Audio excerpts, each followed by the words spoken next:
नमस्ते बच्चों। इससे पहले के लेक्चर तक हमने आइडियल और रियल गैसेस के बारे में पढ़ लिया था। आइडियल गैसेस क्या होती हैं, रियल गैसेस क्या होती हैं, रियल गैसेस किस कंडीशंस पे आइडियल की तरह बिहेव करती हैं।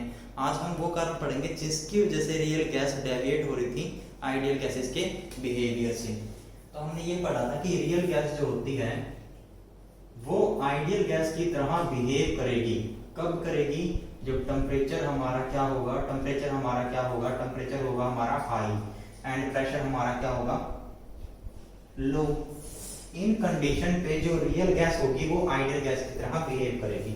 बट अगर मैं प्रेशर को क्या कर दूं, प्रेशर कर दूं हाई एंड टेम्परेचर को क्या कर दूं, टेम्परेचर को कर दूं लो, तो क्या होगा, ये जो रियल गैस है आइडियल गैस के बिहेवियर से डेविएट करना स्टार्ट कर देगी। अब मेरे को वो कारण पढ़ने हैं, वो कॉजेस पढ़ने हैं जिसकी वजह से क्या है, जो अपनी रियल गैस है वो आइडियल गैस के बिहेवियर से क्या कर रही है, डेविएट हो रही है। वो मेरे को कॉजेस स्टडी करने हैं। डिटेल्ड स्टडी के बाद पता चला कि जो काइनेटिक गैस थ्योरी के हमने पोस्टुलेट्स पढ़े थे उनमें कुछ ना कुछ कमी थी। तो दो पोस्टुलेट थे जिनकी वजह से ये दिक्कत आ रही थी, रियल गैस आइडियल गैस की तरह बिहेव नहीं कर रही थी जब प्रेशर हाई था, टेम्परेचर लो था। पहला तो ये था द वॉल्यूम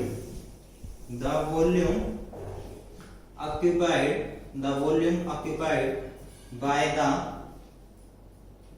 गैस मॉलिक्यूल। जो गैस मॉलिक्यूल ने वॉल्यूम ऑक्यूपाई किया है, the volume occupied by the gas molecule is not negligible as comparison to the free volume। देखो पोस्टुलेट ने क्या माना था, पोस्टुलेट ने ये माना, काइनेटिक गैसेस थ्योरी के अंदर जो पोस्टुलेट था उसमें ये लिखा गया कि जो वॉल्यूम है गैस का वो नेग्लिजिबल होता है फ्री वॉल्यूम जिसके अंदर गैस मूव कर रही है। बट मेरे को देखो ये पोस्टुलेट ही गलत माना गया इस कंडीशन पे। वो नेग्लिजिबल नहीं कर सकते, हम क्या नहीं कर सकते, वॉल्यूम को, जो गैस का वॉल्यूम है वो उसके फ्री वॉल्यूम के कंपैरिजन में नेग्लेक्ट नहीं कर सकते। जो सेकंड था वो क्या था, द फोर्सेस। अब पोस्टुलेट ने क्या माना, the forces of attraction and repulsion between the molecule is also negligible. But वो भी नेग्लिजिबल नहीं होगी, उसको भी काउंट करके चलना पड़ेगा। तो यहाँ क्या लिखूंगा, the forces of attraction and repulsion is not neglected।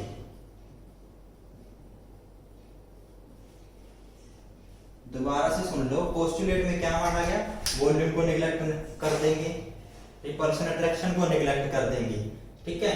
लेकिन जब हम ये को देखेंगे कि जो रियल गैस है आइडियल की तरह बिहेव नहीं कर पा रही, डेविएट हो रही है हाई प्रेशर पे, लो टेम्परेचर पे, तो हमें ये दो कंडीशन अप्लाई करनी पड़ेगी जिसकी वजह से क्या हो, रियल गैस आइडियल की तरह बिहेव करने लगे। और उस इक्वेशन में कुछ ना कुछ हम टर्म ऐड कर देंगे, सब्सट्रैक्ट कर देंगे कि हमारे पास एक रियल गैस की इक्वेशन आ जाए।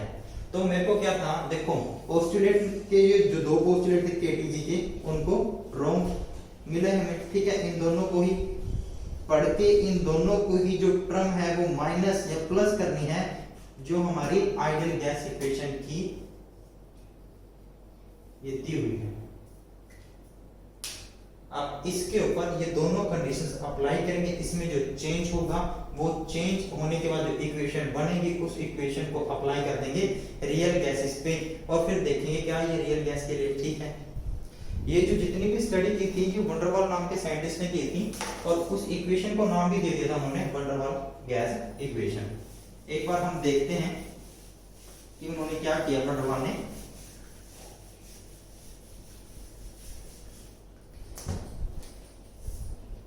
ये हमारी आइडियल गैस इक्वेशन है, PV = nRT for n is the number of mole of gas। इसको कैपिटल N लिख देते हैं, n is the number of mole of gas। for 1 mole of gas क्या आ जाएगा, for 1 mole of gas PV = RT। अब क्या correction term add करनी है, पहले जो वॉल्यूम में करेक्शन करनी है, करेक्शन इन वॉल्यूम। जो वॉल्यूम में करेक्शन की गई थी ना आइडियल गैस को आइडियल गैस को रियल की गैस में चेंज करने के लिए जो इक्वेशन थी, ठीक है ना, जो आइडियल गैस इक्वेशन थी उससे हम क्या बना रहे हैं, रियल गैस इक्वेशन बना रहे हैं, रियल गैस इक्वेशन। ये जो स्टडी की थी किसने की थी, वैन डर वाल नाम के साइंटिस्ट ने की थी। उन्होंने क्या लिखा, करेक्शन ऐड करने टर्म वॉल्यूम में। अब देखो क्या था, आइडियल केस में जो गैस का वॉल्यूम है वो निगलेक्ट था, गैस का वॉल्यूम क्या था, निगलेक्टेड था, और ये सारा का सारा वॉल्यूम क्या मान के चल रहे थे हम, वी, जिसके अंदर गैस क्या कर रहे थे, मूव कर रहे थे। बट जैसे ही प्रेशर हाई होगा, प्रेशर हाई होगा तो देखो वॉल्यूम कम हो जाएगा, वॉल्यूम कम होगा, अब जो गैस का वॉल्यूम है वो हमें काउंट करना पड़ेगा, उसको लेके चलेंगे, फिर हम इक्वेशन बनाएंगे।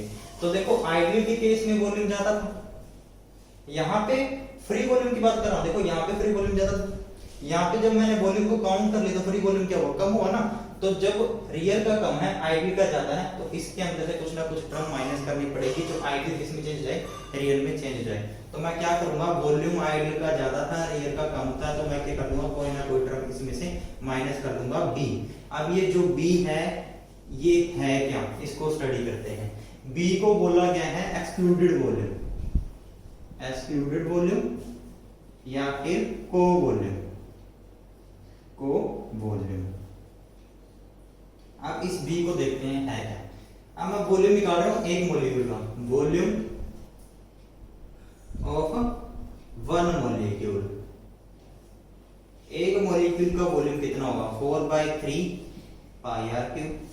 जब एक मॉलिक्यूल है उसकी रेडियस कितनी है, आर है, तो उसका वॉल्यूम कितना होगा, 4/3 पाई आर क्यूब। अब एक्सक्लूडेड वॉल्यूम क्या है, देखो जब भी मॉलिक्यूल क्लोजिंग के लिए टच करते हैं एक दूसरे को अप्रोच करते हैं, तो उनके सेंटर के बीच की डिस्टेंस कितनी हो जाती है, 2r हो जाती है। अब इस 2r के अकॉर्डिंग मैं क्या बना रहा हूँ, एक स्फीयर बना रहा हूँ, वॉल्यूम क्रिएट कर रहा हूँ। जब ये मॉलिक्यूल इसको कोलाइड करेगा तो दूसरा मॉलिक्यूल ना तो इसके अंदर आ सकेगा, यानी कि ये वॉल्यूम एक्सक्लूड हो जाएगा ना तो ये फ्री मूवमेंट के लिए रहेगा, ना ही ये वॉल्यूम गैस के मॉलिक्यूल ऑक्यूपाई कर रहे हैं, क्योंकि वॉल्यूम है जो इसका सेंटर इससे ज्यादा अंदर तो आ ही नहीं सकता ना, ये तो क्लोजेस्ट डिस्टेंस है अप्रोच की, मींस ये क्या हो जाएगा, ये एक्सक्लूडेड वॉल्यूम हो जाएगा। अब इस एक्सक्लूडेड वॉल्यूम को निकालते हैं क्या होगा, एक्सक्लूडेड वॉल्यूम क्या आएगा। अब जो रेडियस है, रेडियस क्या होगा, देखो इसकी जो रेडियस है 2r है ना, तो क्या हो जाएगा 4/3 पाई 2r का क्यूब। अब इसको सोल्व करते हैं, यहाँ पे लिख देता हूं एक बार, एक्सक्लूडेड वॉल्यूम को सोल्व करते हैं। एक्सक्लूडेड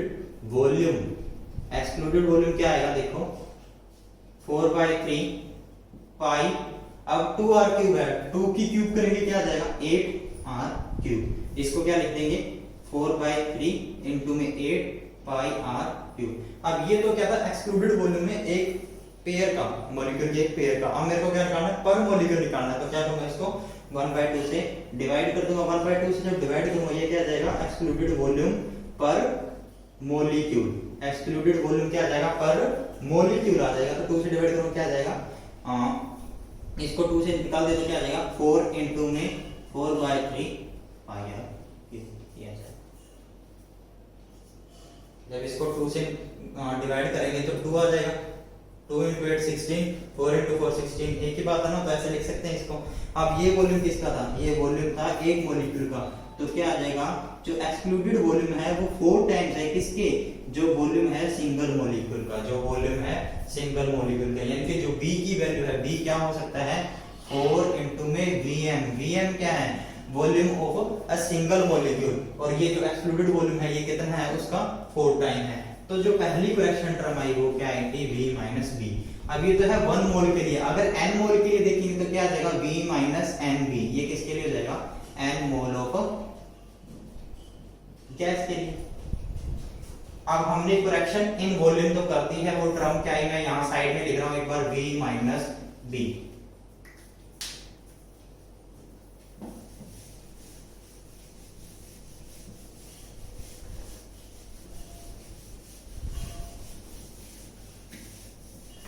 अब करेक्शन कर रहा हूं मैं प्रेशर के अंदर, करेक्शन इन प्रेशर,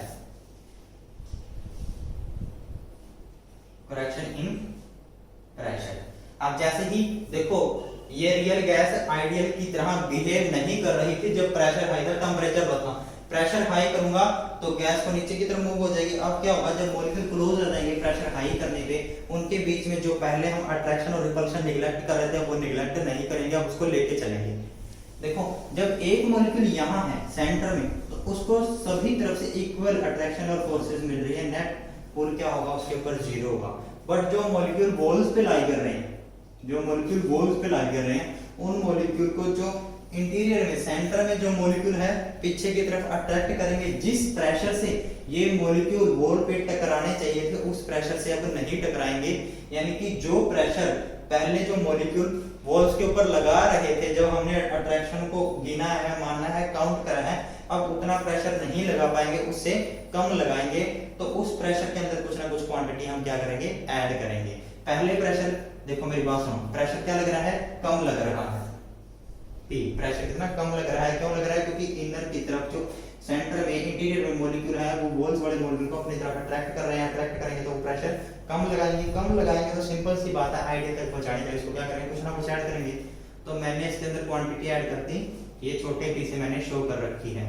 तो वॉल्यूम इन प्रेशर आ चुकी है, सॉरी करेक्शन इन प्रेशर आ चुका है, capital P plus small p। अब ये स्मॉल p है किसके बराबर, ये जो स्मॉल p है ये दो पे डिपेंड करता है, number of molecules near the wall, number of molecule in the interior of the container या बीकर। तो दो पे डिपेंड कर रहा है ना, कि नंबर ऑफ मॉलिक्यूल यहाँ पे है वॉल्स के नजदीक, नंबर ऑफ मॉलिक्यूल इंटीरियर पे है, तो यहाँ पे क्या आ जाएगा, ये दो की डेंसिटी पे डिपेंड कर रहा है, तो यहाँ पे क्या आ जाएगा, डेंसिटी का स्क्वायर। छोटा p किसके बराबर आ जाएगा, स्मॉल p है वो किसके, directly proportional to density square. Density square क्यों आया, क्योंकि एक तो इधर की डेंसिटी पे डिपेंड कर रहा है मॉलिक्यूल की, जो वॉल्स के नजदीक है, एक इंटीरियर की डेंसिटी पे डिपेंड कर रहा है, तो यहाँ पे क्या लिख रहे हैं, डेंसिटी। अब डेंसिटी क्या होती है, मास बाय वॉल्यूम, तो स्मॉल p किसके डायरेक्टली प्रोपोर्शनल आएगा, मास डिवाइडिंग बाय वॉल्यूम का स्क्वायर। अब मैं मास को क्या लेके चल रहा हूँ, 1 मोल लेके चल रहा हूँ, तो यहाँ पे क्या कर दूंगा, जो स्मॉल p है directly proportional to 1 by p square. अब ये तो है 1 मोल के लिए, अगर n मोल की बात करूं तो क्या आ जाएगा, small p directly proportional to n square v square. ये किसके लिए आ जाएगा, n मोल के लिए, किसके लिए, 1 मोल के लिए। अब इस प्रोपोर्शनलिटी साइन को हटाऊंगा तो यहाँ पे क्या आ जाएगा, कुछ ना कुछ कांस्टेंट आ जाएगा, जो मैंने मान लिया a, तो small p is equal to a by v square. For n mole of gas इसके लिए क्या आ जाएगा, small p is equal to a into में n square dividing by v square. तो स्मॉल p की वैल्यू क्या आई 1 मोल के लिए a बाय v स्क्वायर। इस स्मॉल p की वैल्यू को मैं यहां पुट कर रहा हूं, तो करेक्शन इन प्रेशर क्या आ गया, कैपिटल P प्लस का a dividing by v square. अब मैंने इसको भी यहां लिख दिया, correction in volume and correction in pressure.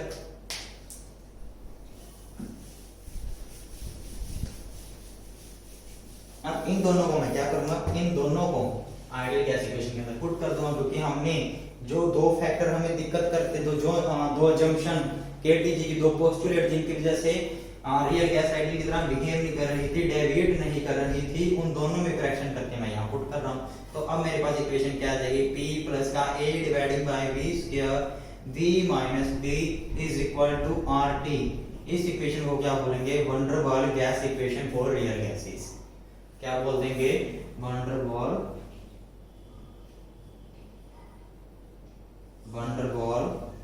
Gas equation for real gases.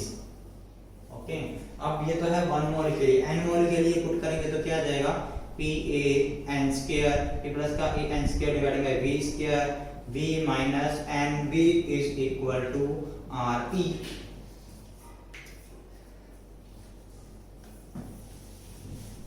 हमारे पास इक्वेशन ही आ जाएगी। अब मेरे को क्या है, मेरे को यूनिट देखनी है इन कांस्टेंट्स की, तो सबसे पहले b की यूनिट निकालता हूं, b किसके बराबर, v माइनस nb, तो ये क्या आ जाएगा, b is equal to nb, b is equal to b dividing by n। b क्या है, अगर मान लो b को लेके चल रहा हूं वॉल्यूम, तो क्या आ जाएगा, लीटर मान लिया, ये मोल है तो ये क्या आ जाएगा, पर मोल हो जाएगा, डिवाइडिंग में है ना number of moles of gas, तो ये क्या आ जाएगा, पर मोल हो जाएगा। b की यूनिट क्या है, लीटर पर मोल। अगर a की बात करूं तो a किसके बराबर आया था, a इज इक्वल टू, देखो small p, a small p भी तो प्रेशर है ना, स्मॉल p यही आया था ना, याद हो तो। अभी पीछे कैलकुलेट किया था, small p is equal to a into में n square divided by v square. आप a की वैल्यू निकालनी है, a किसके बराबर आएगा, a is equal to small p means pressure v square divided by n square. Pressure को मैं मान के चल रहा हूं एटीएम के अंदर, वॉल्यूम को लीटर के अंदर, नंबर ऑफ मोल्स स्क्वायर में डिवाइड में थे तो ऊपर किस में जाएंगे, पर मोल में जाएंगे, तो ये किसकी यूनिट आ जाएगी, a की आ जाएगी। अब देखो ये यूनिट तो आसान है की, अगर मान लो मीटर क्यूब के अंदर लूंगा तो लीटर को मीटर क्यूब में लिख दूं, तो ये क्या आ जाएगा मीटर क्यूब पर मोल। इसको देख लेते हैं, अगर मान लो मैं एटीएम की जगह लेके चलूं, मान लो न्यूटन मीटर पर स्क्वायर लेके चल रहा हूं, जो प्रेशर की यूनिट होती है, तो a क्या आ जाएगा, a यहाँ पे क्या आ जाएगी न्यूटन मीटर पर स्क्वायर प्रेशर की यूनिट।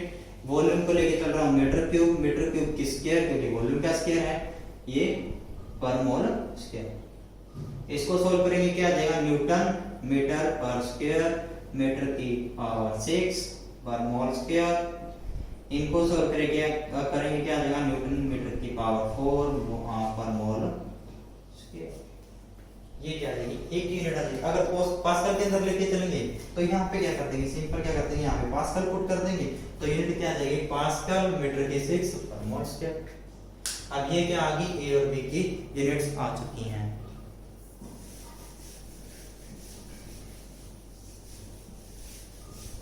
अब हमने क्या निकालनी है, हमने निकालनी है वैन डर वाल गैस इक्वेशन, जो किसके लिए है, रियल गैस के लिए। अब मैं ये देखना चाहता हूं क्या वो जो इक्वेशन हमने निकाली है वो रियल गैस के लिए है भी, क्या उसके लिए सही बैठ भी रही है। तो एक बार मैं पहले देख लेता हूं रियल गैस इक्वेशन क्या थी, p a plus a divided by v square b minus b is equal to rt। अब इसको देख लेते हैं, एक बार स्टडी कर लेते हैं। अब आपको याद हो हमने एक ग्राफ प्लॉट किया था PV और P के बीच में, जब हम बॉयल्स टेम्परेचर की बात कर रहे थे, तो क्या था, जो आइडियल गैस होती है उसके लिए क्या था, स्ट्रेट लाइन, बट जब आइडियल गैस कोई है नहीं, हाइपोथेटिकल स्टेटमेंट थी वो। तो रियल गैसेस के लिए ग्राफ क्या रहा था, हाइड्रोजन के लिए और हीलियम के लिए तो ऐसा आ रहा था, कार्बन मोनोऑक्साइड कार्बन डाइऑक्साइड के लिए ऐसा आ रहा था। पिछले लेक्चर